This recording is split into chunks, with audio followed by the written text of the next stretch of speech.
All right. So are you guys ready? You guys want to start now? It's about 5:02. I don't like being late, so that's my pet peeve. I'll go ahead and start. Let me see here. See that beautiful face, Mia, right? I love it. All right. So, for those of you who don't know me, I'm sure you guys all know me one way or another. My name is Constance Leland. Call me CJ's great. Most people call me Dr. Leland for my students.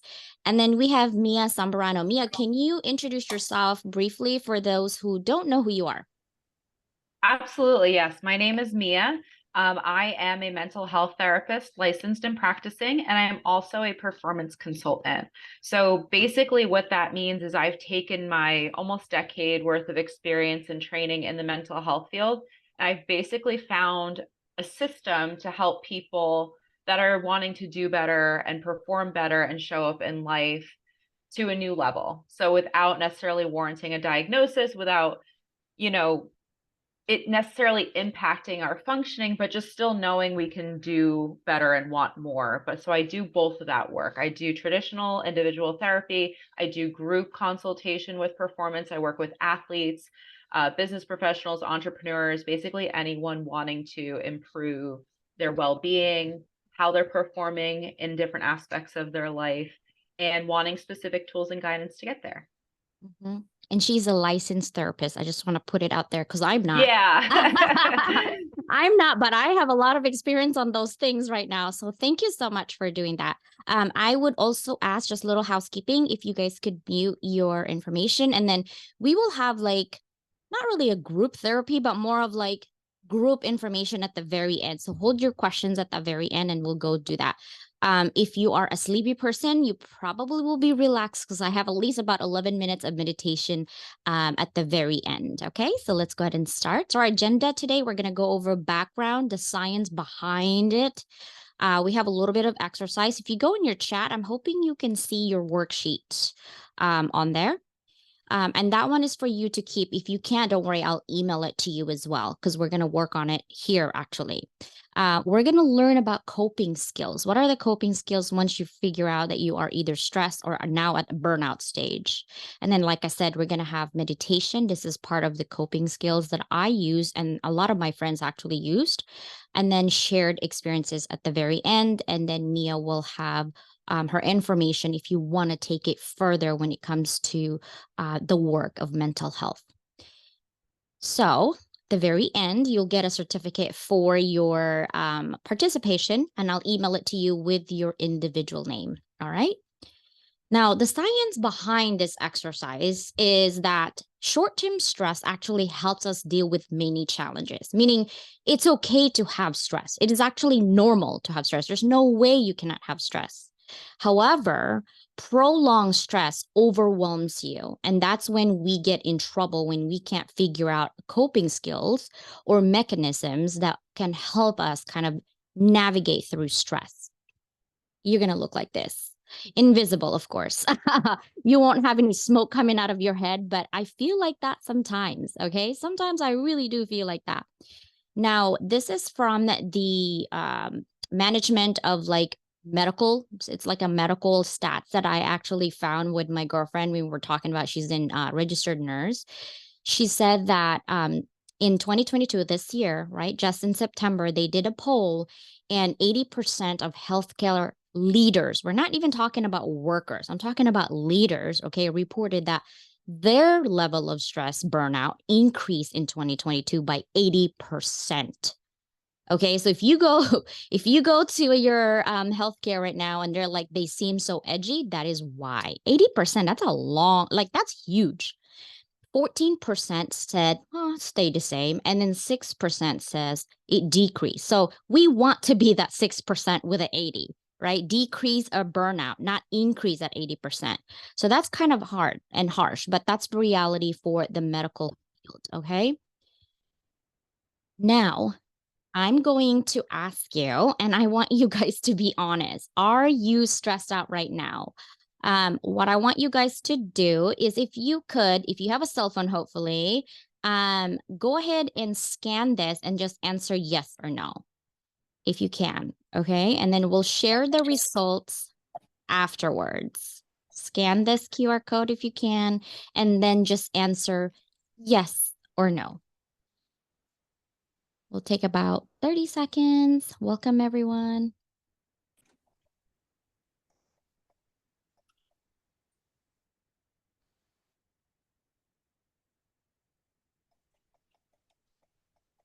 Mia, yes, definitely. Yeah, so while you guys are filling this out or responding, I just wanted to add to those really important points Dr. Leland brought up. Uh, we're not often taught the difference between stress and anxiety. I feel like they're often used interchangeably.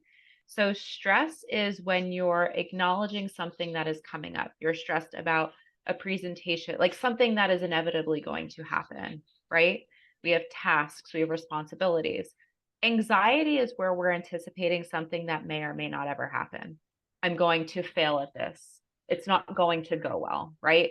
So just understanding that stress is a normal response, that we are going to naturally be aware of things that are coming our way, and that ultimately, if we handle it appropriately, is going to help us prepare for that, as opposed to anxiety, where we are kind of becoming our own worst enemy, where fear is taking the wheel and it's directing us towards prolonged stress, and even, again, something that becomes counterproductive, where we're not necessarily planning for it, we're almost becoming avoidant, or we're going into a stress response that is going to hinder our clarity, our thought process. And then there's also a difference between pain and suffering. This comes from dialectical behavioral therapy. If we are all inevitably going to experience some type of pain, it's part of the human experience. And that's a hard thing to accept, but it is important to normalize. Um, Suffering is prolonged, right? So it's where we're not doing anything to improve our state of being, coping effectively. So just a little food for thought in terms of, again, like it's so important to normalize that we're all going to at some point experience pain and stress, and it's not putting yourself down, and it's not trying to avoid it. It's just understanding how to cope with it. Thank you, Mia. This one I saw, and I actually got shook on this one because I know this is not accurate, but occupational stress leads to approximately 120,000 deaths. And I'm thinking, what? What kind? You know what I mean? And I'm like, okay, this is in the US alone. That is crazy claim, right? They basically said it's the results of trying to find a balance between work and life and at home. It's a lot for some people, and some people can't handle those types, especially men. And I'll talk more about that. But because of COVID-19 and the technology, right? Remote workforce has become part of our lives. There's pros and cons to that, and I'm going to talk about that too. But I wanted someone to actually share if you guys um work remote or not right now. You can just put it on the chat. I'll have a thing in there. If you work remote, just say yes. If you don't work remote, then say no. While you're doing that, I got this from the American Association for Suicide Prevention. Basically, they said suicide is the 12th leading cause of death in the US. And this is more likely not accurate. This is more of an estimate. In 2020, 45,000 basically people died from this. And in also 2020, it's an estimated 1.2 million. And you're like, what has it got to do with stress and burnout? A lot. There's an additional facts about the suicide in the US, right? They say it in 2020, 3.48 per 100,000 individuals. We're basically looking at the attempts of. The rates of suicide is highest in the middle-aged white men. It's because they always feel that pressure that they have to provide for their family. And if they don't, especially a lot of people are losing their jobs, right? We already know 11,000 is going to be gone from Meta. That's a lot of people, 11,000, right? And all of those people that are the main provider for their family, that's a lot of stress. Men died in 2020 by suicide 3.88 times more than women. On average, every single day, today, as we're talking, 130 people. Okay, 130 people per day. That's very sad. White males accounted for almost 70% of deaths in 2020. And then in 2020, they use obviously firearms for 52% of all the suicide deaths. There is a link, and I'll send you guys this PowerPoint. Okay, there's a link. It's about a medical doctor. I think he is in Rhode Island. He got burnout and was thinking of basically just being done with his life. He wanted his dreams to be a doctor. He became a doctor, and he sees his patient dying, right? And he just can't take it. So first thing, he got stressed out. But when it happens all the time, he just got burnout and he's like, I'm done. I'm done. I'm not doing this anymore. So this is a story that I want you guys to share with you, but also kind of look at how stress and burnout really affects other people, including yourself. And then you're like, okay, what does that look like? Right? I want to talk about this one. So, stress versus burnout. Stress is characterized by over engagement. And Mia can elaborate a little bit more on this as well after we're done. Results is in loss of energy. Like sometimes I'm always tired, right? I want to take a nap in between. Lori and Izzy actually is my coworker. So we know like if we have an 11 o'clock or all the way to 10 o'clock at night, we're like, I'm taking a nap for an hour before my live class. Results is loss of energy most of the time. And then it takes physical toll on your body. But that's stress. Burnout is basically characterized by disengagement. At that point, you just don't even want to deal with it.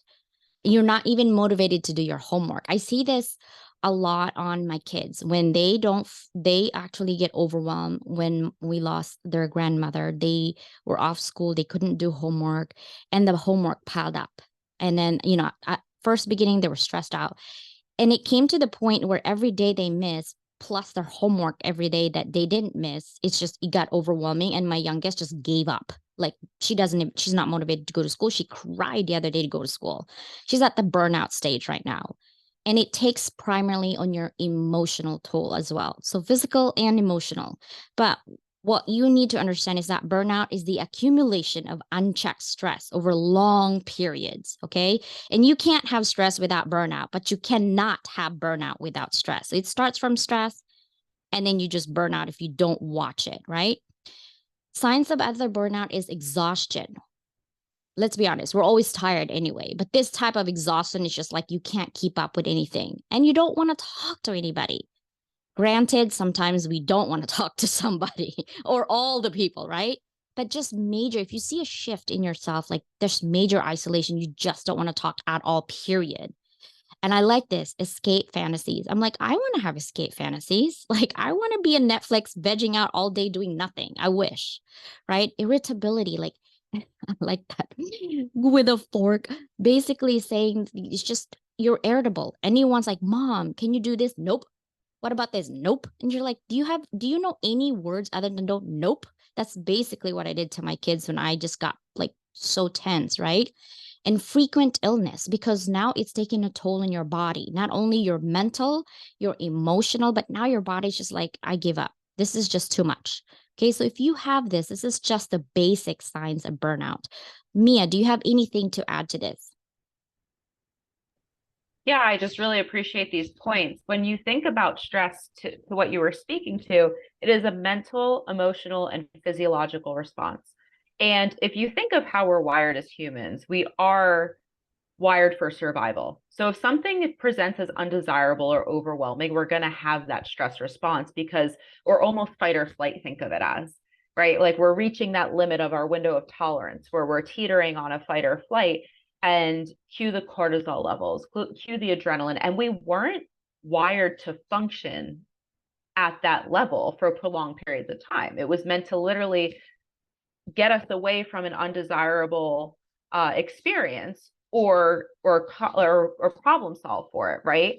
So our brains have evolved in a lot of ways, but we still have that foundational response. And what happens with stress is where we're exposed to, again, this prolonged, like intense feeling and emotion and the tenseness in our bodies, we kind of hit a point where we can't sustain it anymore and we crash, right? So that's where you're seeing the emotional vulnerability, the irritability. And what tends to happen, we're going to talk about this a little later, is the more stressed we are, the more stretched we are, the less we take care of ourselves. So it's kind of a domino effect.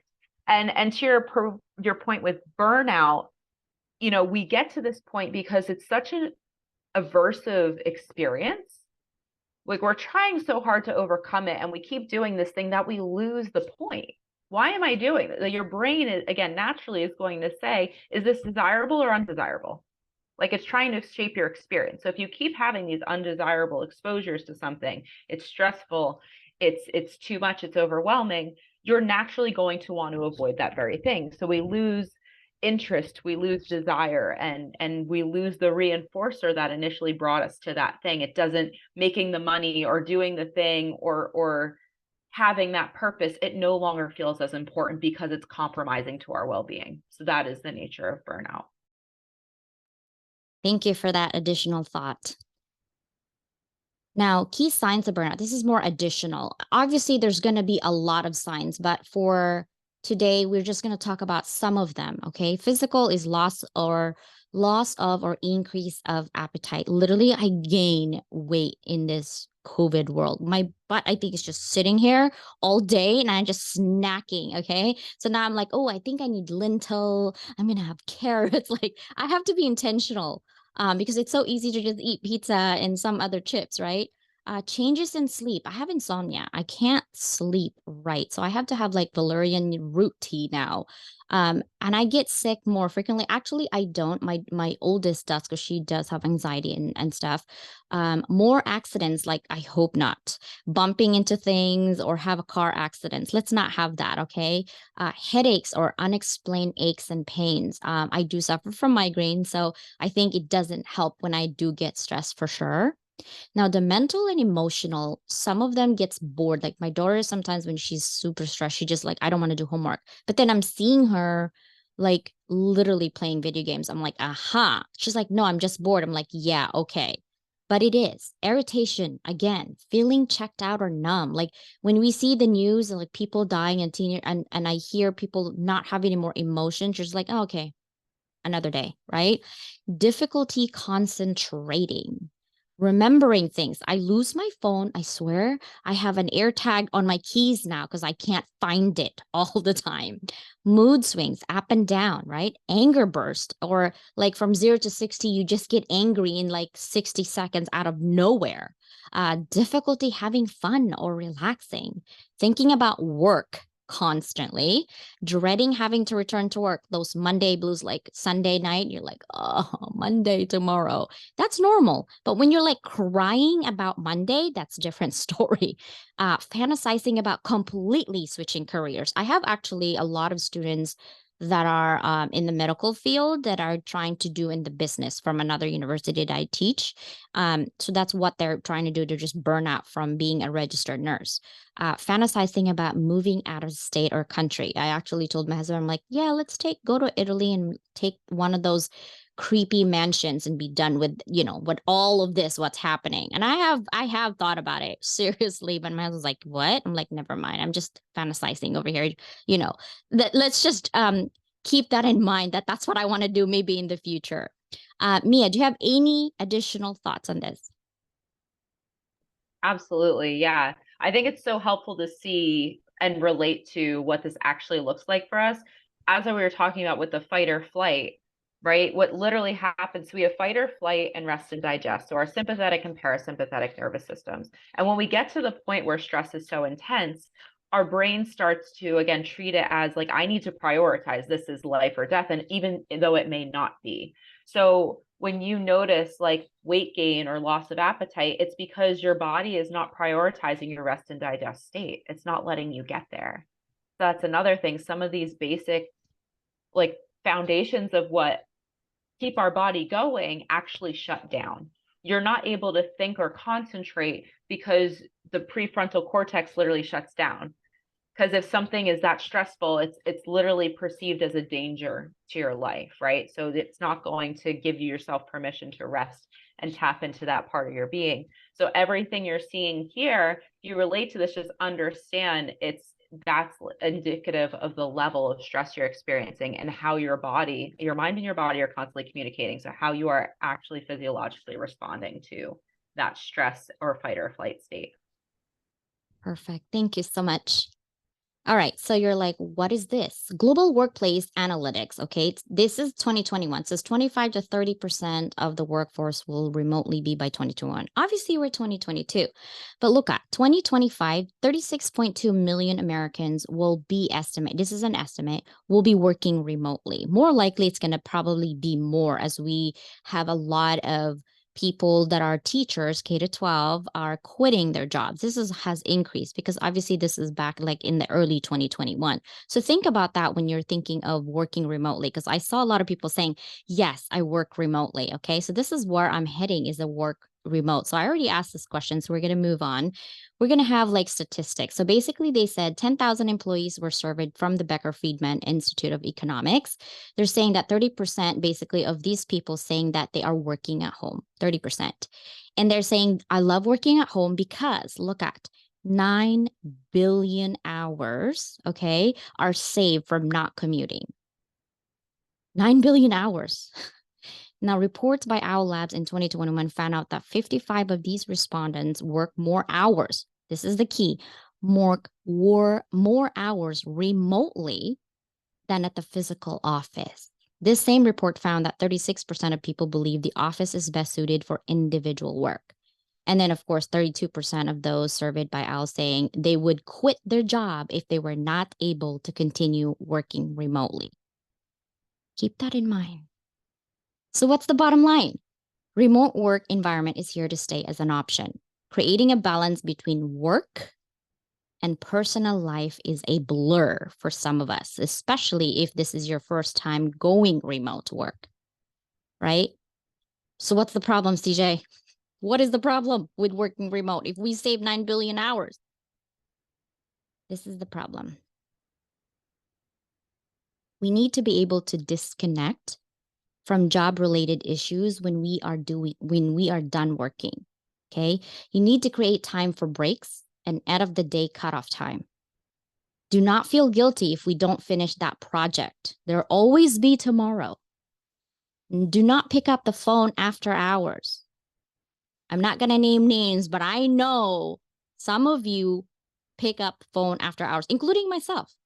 And that's why I know this is happening because I do it myself, right? In order for you to reduce your burnout and emotional exhaustion, we need to improve our overall well-beings and overall life satisfaction. And you're like, easy said than done. How do we do it? We can try. Okay, we need to cultivate a barrier between work and personal life. And you're probably confused looking at this. You're like, what is this? Now, think about this, okay? You see all of these holes, right? They're still holes, but they're really close together. And then there's holes in here. Now, think of this side right here on the top as your work, and this is your barrier, okay? You can poke holes in your barrier and it gets weaker, and this is your life. You need to have a separation between the two so that you can find that balance in your life to prevent your stress and getting that stress to be burnout, right? That's really what we don't want. So, creating that barrier is imperative to our psychological detachment. It could limit your ability to recharge. Okay, so we're going to identify some of those behaviors. But before we do that, I want Mia to actually talk about this importance of having a barrier to that balance. Absolutely. So do you want me to just dive into boundaries a Yes. little bit deeper? Yes. Yeah. So there are different intensities of boundaries and different types of boundaries, right? So we have rigid, where we're extremely firm, there's no give. Healthy, where there's some kind of balance, but again, healthy is also in relation to the actual experience, right? A healthy work boundary is going to be a lot different than a healthy family boundary or a healthy friendship or relationship, etc. And then there's porous, where it's like, just imagine the Swiss cheese. It's just kind of coming and going. There's no filter there. And then there's different types of boundaries. There's time, communication, information, physical. I mean, there's so, like, we can go through a whole number of them, right? Emotional. So there's so many different ways, and boundaries are created to protect ourselves, right? If we don't have that, there's no safety involved in what we're doing. There's no end, there's no beginning, there's no discrepancy. And becomes very overwhelming very quickly. Again, whether it's in a personal relationship or a professional relationship or in what we're doing. So what we were just looking at was like you have to also, everyone is different, right? So you have to understand your own limits and what your capacities are and what your capabilities are. And it's not that that's good or bad. You do not need to judge those. But if you don't attend to them and you're not honest about them, that's where you're going to see the burnout, right? So what Dr. Leland's talking about is having a specific cutoff time. So those are your time boundaries. How much time are you putting into your work? When are you giving yourself permission to check out? Are you being consistent with that? Because if you say I'm done with my work day at 5 p.m. and you're answering emails till 8 p.m., you're telling everyone else that that's not really a boundary, that you're still going to be available. So we very much set the standard for this, and consistency is very important here. Thank you. So, exercise, you're like, okay, we talk about all the stress, we talk about all the signs behind what's happening and why we need to prevent burnout and how we can do that, right? Let's define our goal first. To help identify the behaviors, keep this in mind, behaviors, beliefs, and conditions that create that metaphorical holes in the barrier between your work and your private life. And I put the hole in here because that's exactly what happens. If you don't have boundaries that we're talking about, you're going to get sucked in. And the more that you actually get sucked in, the more you're like, yeah, I have a problem myself of saying no. I literally, Michelle Bose, Dr. Bose can actually tell you, I have a problem saying no. People like, oh, shoot, you sure, sure. And then the end, I'm like, oh my God, I have to do this for my child. And now I'm stressed out. But I want to please everybody. I'm a people pleaser. So I just say, okay, okay, okay. By that time, I'm like, I didn't even brush my teeth yet, and it's already lunchtime, right?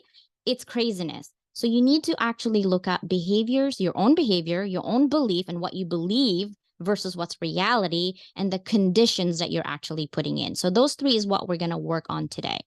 And it's actually on your worksheet that I put in.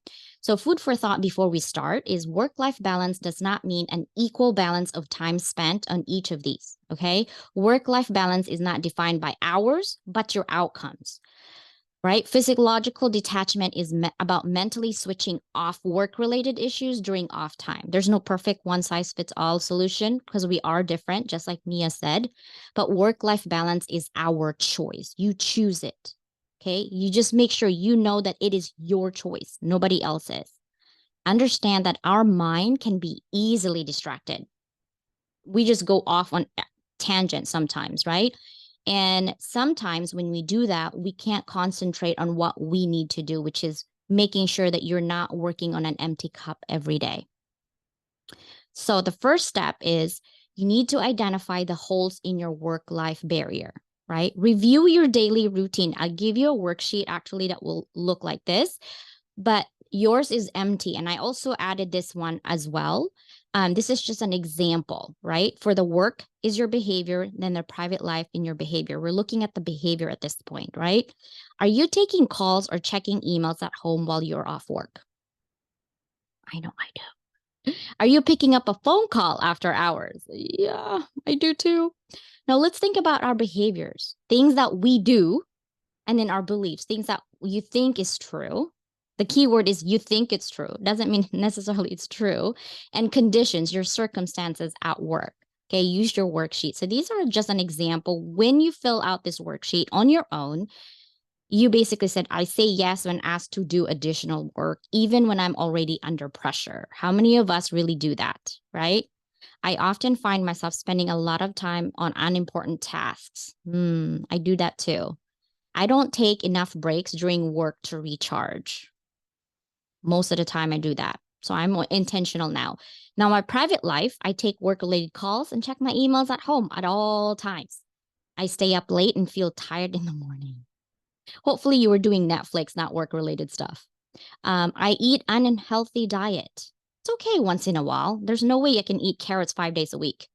I do not exercise regularly. Yes, guilty. I have a Peloton and I do not use, but I do yoga once in a while now.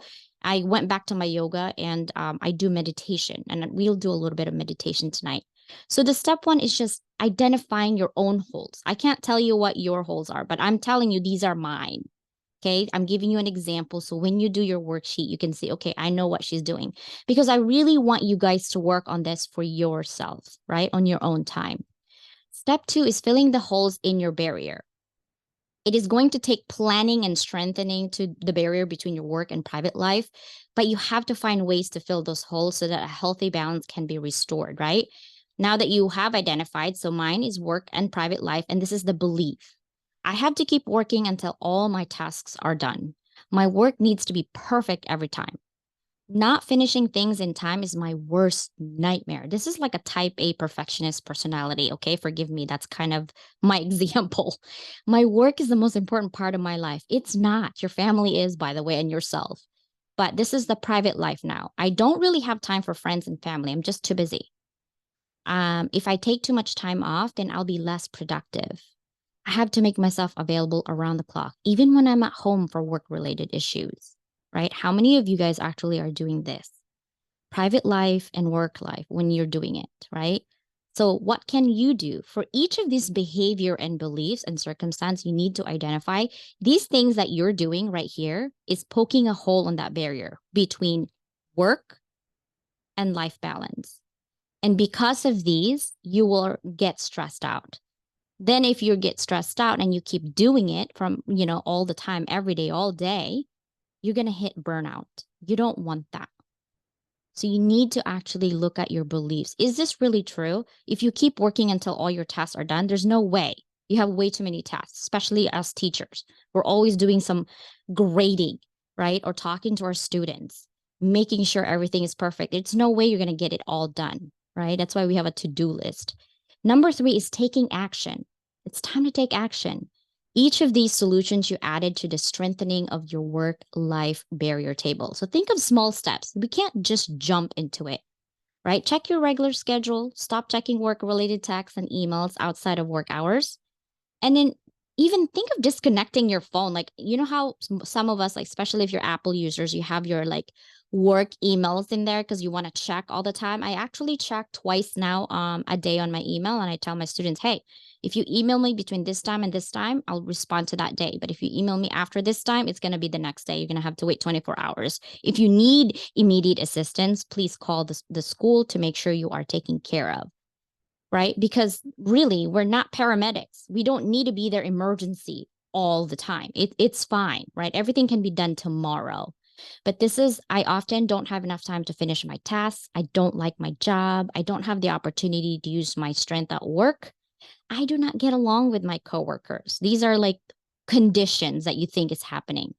In your private life, you're like, I don't spend time with my friends. I don't have hobbies or activities that brings me joy.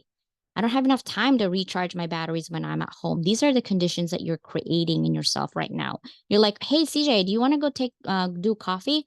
Oh, no, I don't have time. I'm too busy, right? Some of us actually will say that you're too busy. You shouldn't be too busy to just take a break in life for an hour of coffee. You need it.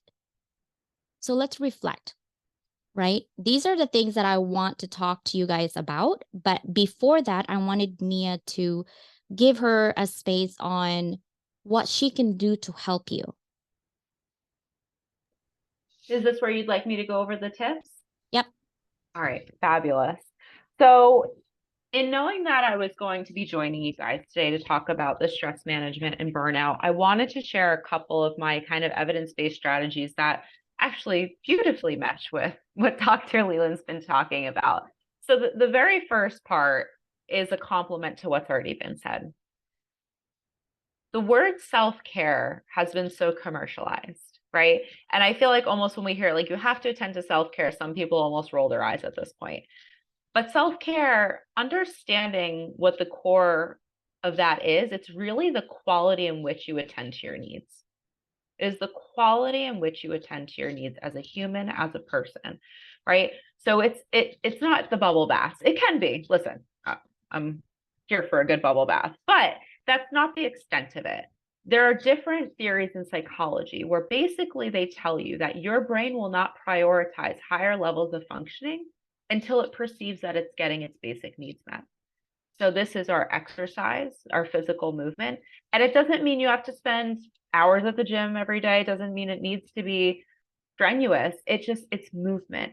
It's because a body at rest stays at rest, right? And if your body and your mind are connected and you're asking yourself to perform at a high level, you're asking yourself to think clearly and do so much, and you're not moving your body, there's a lot of inertia happening there, right? It's not going to sync up. So exercise, your nutrition is your fuel. We're not asking you to just get through life here either, right? We're saying not to just prevent burnout, and this is kind of where my expertise comes in, is think of yourself as a sports car. If you put regular fuel in a sports car, what's going to happen? It's going to break down. It's not going to work, right? So treating yourself as a really nice car, a sports car, a luxury car, what have you. And also knowing that we can't just put in enough fuel to get you to that next point, because what happens? You have to keep refueling. So giving yourself time, kind of what Dr. Leland was saying, is this isn't a luxury. This is a necessity. If you don't refuel, if you don't give yourself time to re-energize, you're not going to have enough to give, right? At some point, you are going to burn out. You are going to stall. So understanding nutrition as a reflection of this too is like a way to fuel yourself, and your exercise. Those are really important. There's also physical illness and just physical health in general. If you have aches and pains, if you are uncomfortable throughout the day, your body holds that tension and it elicits a stress response. So being more mindful of your body and what's going on is actually going and correcting that. Stretch, move, wear something that's more comfortable, right? Like that is going to make a huge difference in you reinforcing this concept of safety and security. And again, if your brain doesn't feel protected, safe, comfortable, it's basically going to say, it's like the screaming toddler in Target. Like, until I get this, I'm not doing anything else. And it's going to keep doing that until you say, okay, here are your basics. Once it perceives that that is met, food, water, shelter, physical health, exercise, like once that foundation is met, you are going to be able to move on, not just move on, but excel in those higher levels. Once you have the safety and security, you can attend to your self-esteem, you can attend to your tasks, you can attend to your community, you can attend to that self-actualization. So really understanding self-care as that is so important, and something I tend to really hammer home. Sleep is obviously a huge part of this too, your routine, making sure that you're getting rest, and knowing not all rest is sleep. It's also, there's active rest. There's ways of re-energizing and honoring things that you enjoy that will truly contribute to, and again, to Dr. Leland's point, I don't have time to do this. By giving yourself permission to do that, even if it's in stolen moments, you are going to show up more effectively to whatever you are doing. You are going to be more productive. You're going to be able to think more clearly, and you're actually going to save yourself time. Has anyone said, like, I am not going to allow myself to do anything else until I finish this project or this presentation or whatever, and you sit there for hours and hours because you're not really focusing, or you're kind of half doing it, and then you're like on your phone, and then you come back? If you actually just gave yourself permission, like, okay, I'm going to do this for X amount of time, and once I'm done, I'm going to leave and come back. The time that you are doing that task, you're going to be more intentional. And yes, Maslow's hierarchy of needs, boom. Yes, that is exactly what we're working off of, Lori. And there's also the element of DBT, dialectical behavioral therapy, where we call them our please skills. And that is, again, the more solid you build your foundation, the higher you're going to be able to build your pyramid. Yes, again, we're not just talking about making it through, we're talking about reaching our highest level of performance. Okay, that's our self-care. Now, in terms of boundaries, I just wanted to build on this a little bit more, because I do think it's such an important point. Whether it is work or school or family, I feel like there is this assumption that I can't say no. Or if you tend to relate to the people pleaser side, it's almost like it's dangerous or unsafe if I say no. But the reality is, it's more of a danger to yourself if you don't. Right? Like, there is this element of safety that you need to attend to for yourself, giving yourself permission to say no and effectively doing so. And that way, when you do agree to something, you're not going to be irritable, you're not going to be resentful, you're actually going to be able to show up to that thing in terms of how you perform, how you execute it, how you interact even, right? So there is this idea of like also giving yourself permission to like transition. So most of us are saying that we work from home, or maybe we take online classes or whatever it is. your brain will associate an environment with certain tasks or response. So if you are doing your homework or your work in the same space that you're eating, in the same space that you're doing your self-care, in the same space that you're sleeping, even like, right, if we're working our bed, your brain is going to be so confused. It's not going to know what to associate what with, and you're never truly giving yourself a break. So actually creating intentional spaces to separate and designate to certain tasks. Listen, I lived in a studio apartment in Boston. I get that this can be a challenge. You can make it work. So just being very intentional about not just what you're doing, but where you're doing it, when you're doing it, and how you're doing it. Okay. And again, transition. So I think one of you, it might have been Darnell, said that you do still work in person. I know a huge thing for me when I was commuting was not just driving and being on autopilot, but it was actually putting on a podcast or music or something that was going to help me shift from therapist mode to mom mode or wife mode or soccer player mode, right? Like whatever it is, I was giving myself permission to shift. And I think that's a really big thing that we have to allow ourselves to do is leave work at work. And we can't always completely compartmentalize, especially depending on what we are doing. But the more intention, the more you have boundaries around, I'm doing this one thing, this other thing can wait, and it truly can. It will help you tremendously because you're not going to feel like this. That is the core aspect of mindfulness, is a huge part of boundaries too. When you do one thing at a time, you're going to be more intentional about it. You're going to be more productive in it. And it's not going to feel as overwhelming. You're not getting the snowball effect. It's one thing at a time. And I feel like we can handle one thing at a time, right? It's where we start to pile everything on and say, I have so much to do. I don't know where to start. That's when we get so overwhelmed. That's where we get stressed. That's where we get burned out. So Dr. Leland mentioned goals too before, like setting goals. There's also ways that we can, so to say like, I want to do better with this, or I want to do more of this, or I want to feel good about this, that's not going to help long term unless you establish specific, measurable, realistic, and attainable goals. And add time sensitive, that's even better. But the more specific, yep, our SMART goals, there it is.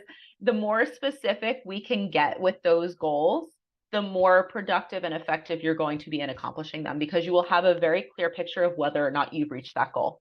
So if instead of saying, I want to do more self-care, what is your self-care?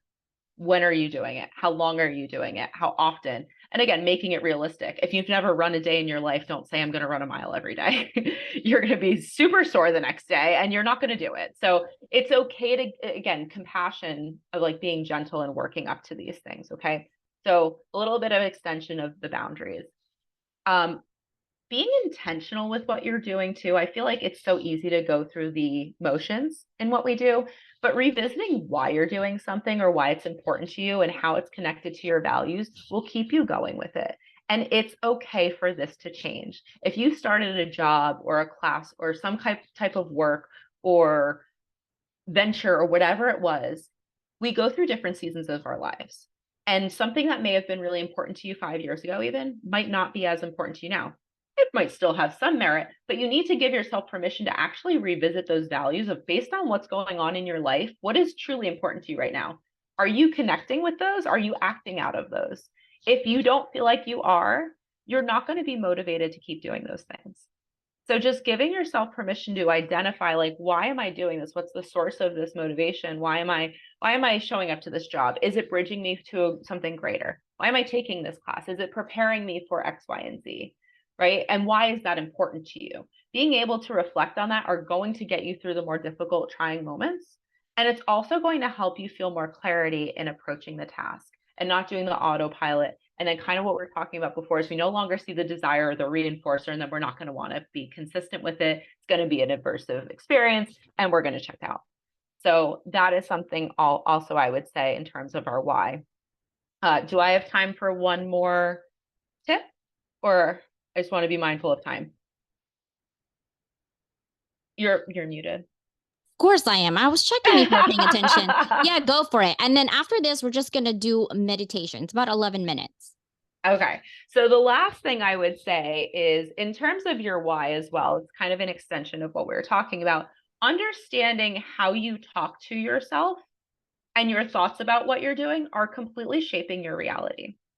right? If you wake up and you tell yourself, I don't want to do this, or this is going to be a horrible day, that thought is going to elicit an emotion. This is just how we're wired, guys, right? And whenever we're faced with an experience, an interaction, an event, what have you, we're going to generate some kind of thought about it, right? And that thought is going to inform an emotion. That's our notification center. How do I feel about this? How am I going to respond to that, right? And then based on that emotion, that notification, it's going to create an action or reaction. So it's not just one thought. And they say we have about 6,000 thoughts a day. So if that doesn't sound heavy enough, right? And that's science, that each thought is attached to an emotional response and an action or reaction.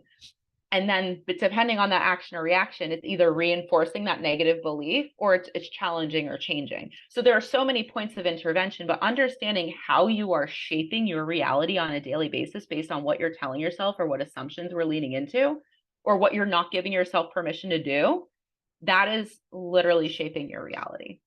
So just being more cognizant of what you're telling yourself, of what thoughts are coming up, is actually going to impact your emotion. And then again, our notification center, right, is going to inform our actions or reactions. Avoidance, fear, avoidance, anger, irritability, poor interaction, poor communication, procrastination, right? Like that's what we're talking about when we talk about actions or reactions. So listen, we can't always get to the like, yay me, positive cheerleader thought, but we can get to a more neutral thought. And that takes practice and repetition. And again, I don't want you guys to think like, oh, it sounds good, I'll just do it. Like this is something I work with people very thoroughly on. And this is a lot of the work I tend to specialize in. So those are my tips for you guys this evening. Thanks, Mia. Izzy says, completely agree, but often difficult. I know.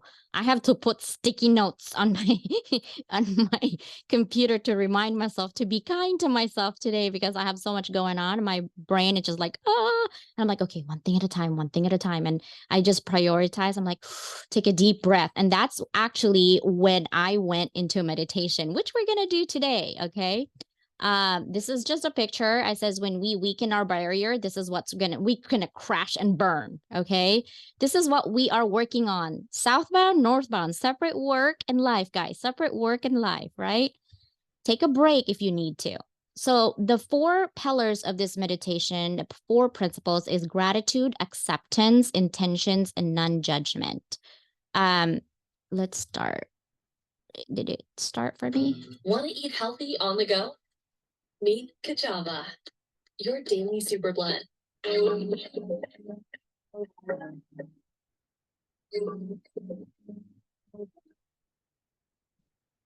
are listening to the Motherhood.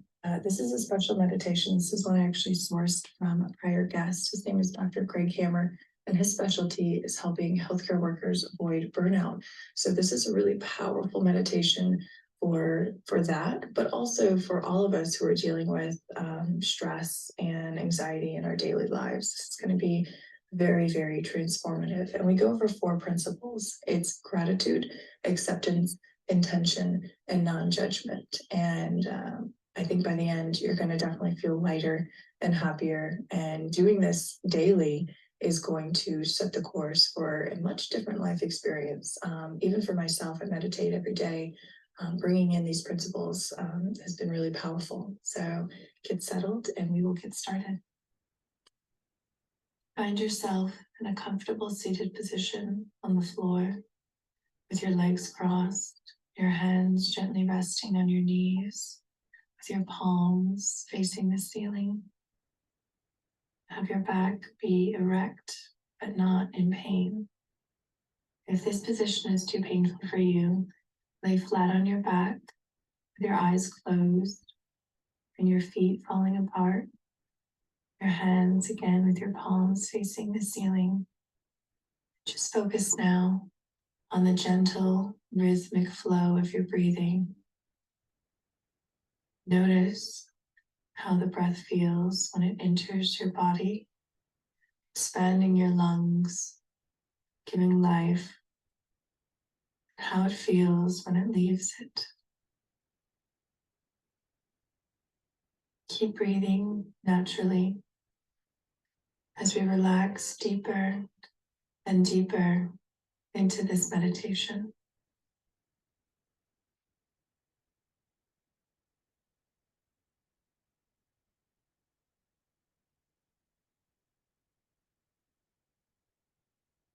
And let's take a breath together. Take a deep breath in and hold and release and hold. Again, take a deep breath in and hold, release, hold. Deep breath in, hold, release, hold. Last one together. Deep breath in, hold, release, hold. And now, before we get into gratitude, the acceptance, the intention, and the non-judgment part of this meditation, I want you to do a body scan starting from the top of your head, trickling all the way down to the tips of your toes. And do this slowly, with focus, with love. Every body part that your mind travels over, I want you to send that part of your body love.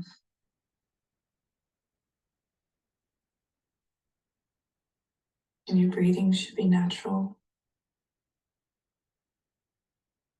not forced.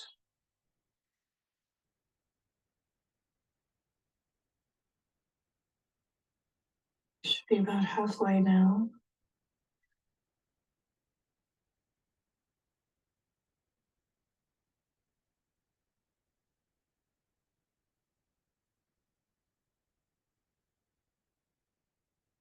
Come back to center, to your heart space.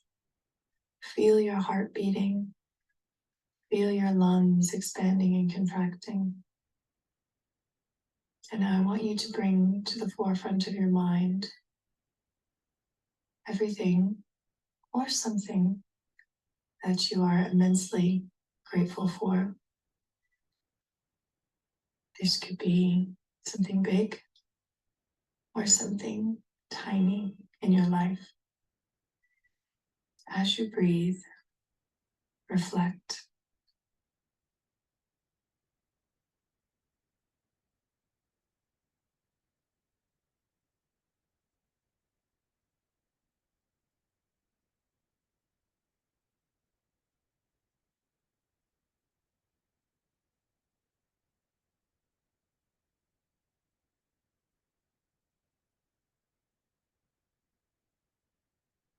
You feel your mind wandering away from things you're grateful for.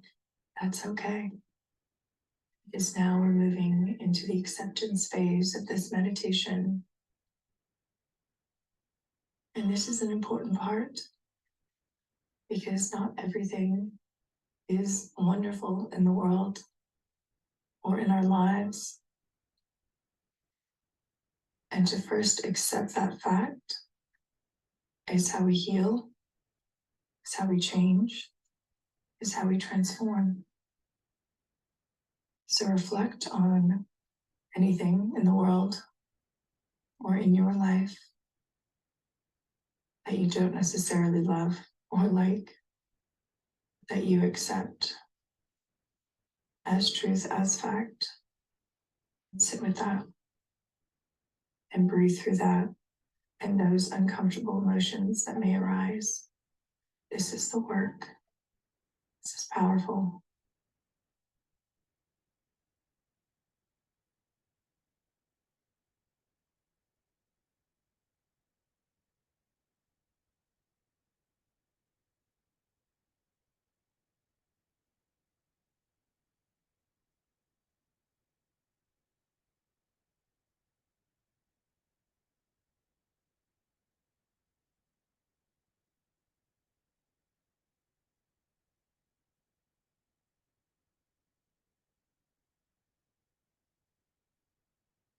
These little moments where you bring awareness to what's going on with you are the foundation of creating the life that you really desire. And that leads us to intention. Intention for your life, intention for the day. How do you want to be today? Do you want to be kind? Do you want to be focused? Do you want to work hard? Do you want to work less? Do you want to react with love instead of anger? What is your intention for yourself and your life today? Breathe through it.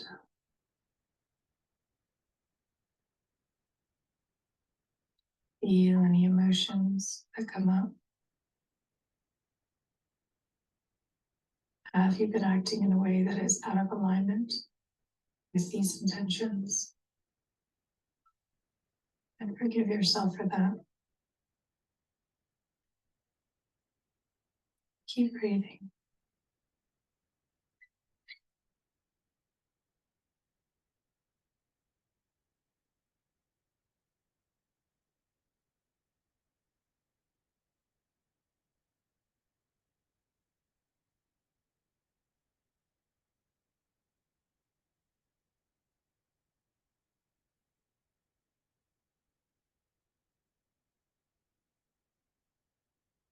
Now we head into non-judgment.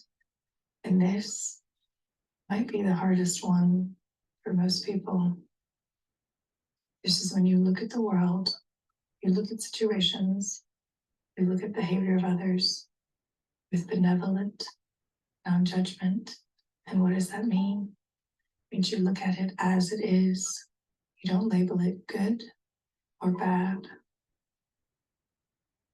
And to embody this means that you free yourself from so much toxic energy. You free yourself from judging yourself. And we all know we can be our harshest critics.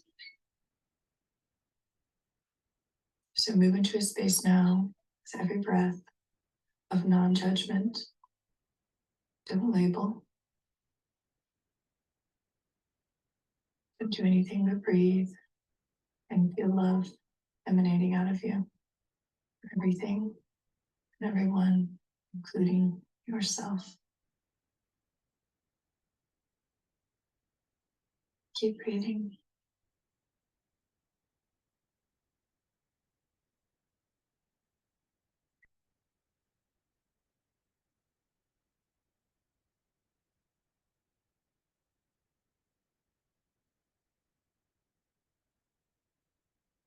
Round out this practice.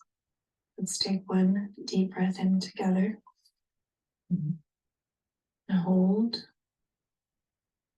Release. And hold. Turn to natural breathing. You can wiggle your fingers and toes. Flutter your eyes open. If you have time, I would highly suggest grabbing a journal and writing down anything that came up for you during this meditation. Any intentions that you didn't know maybe you had, any judgments you were putting out into the world that you. All right. How did you guys feel about that? No comment?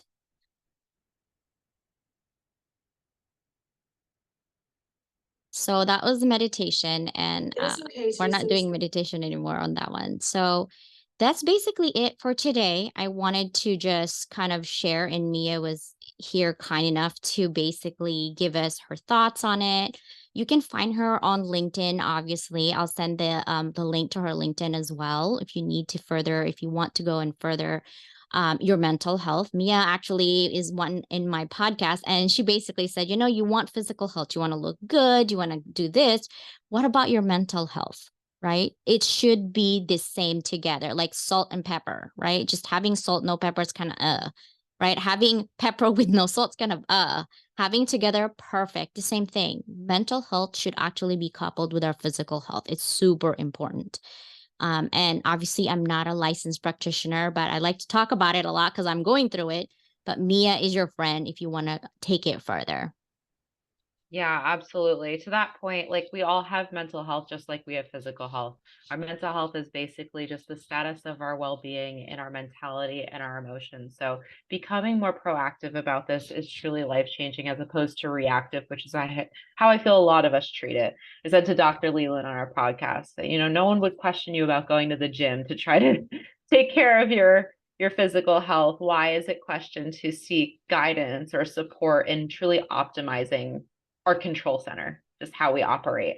So I'm going to drop my email actually in the chat right now. If you email me, feel free to ask any questions, but I will also send out a copy of my performance inventory for like just complimentary. It basically is like a little quiz you can take just to kind of see where you might be experiencing more anxiety or where you might be struggling and how you're showing up to whatever it is. And there's also a tracking card. So it will kind of help build mindfulness around this. So I don't want to keep you guys, but like I said, I'm going to drop my email. I do have some Black Friday specials on my 90-minute power performance sessions. And I do also offer a 6-week course. So if you guys have any questions at all, I'm here to support you. I'm happy to connect. And that is my email if you want to reach out.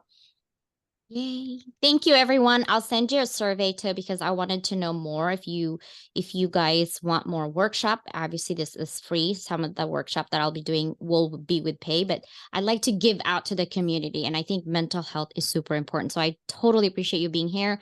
And of course, Mia for being here as well. I appreciate your time. Thank you for having me. All right. Bye, everyone. See ya. Thank you for being here. Bye-bye.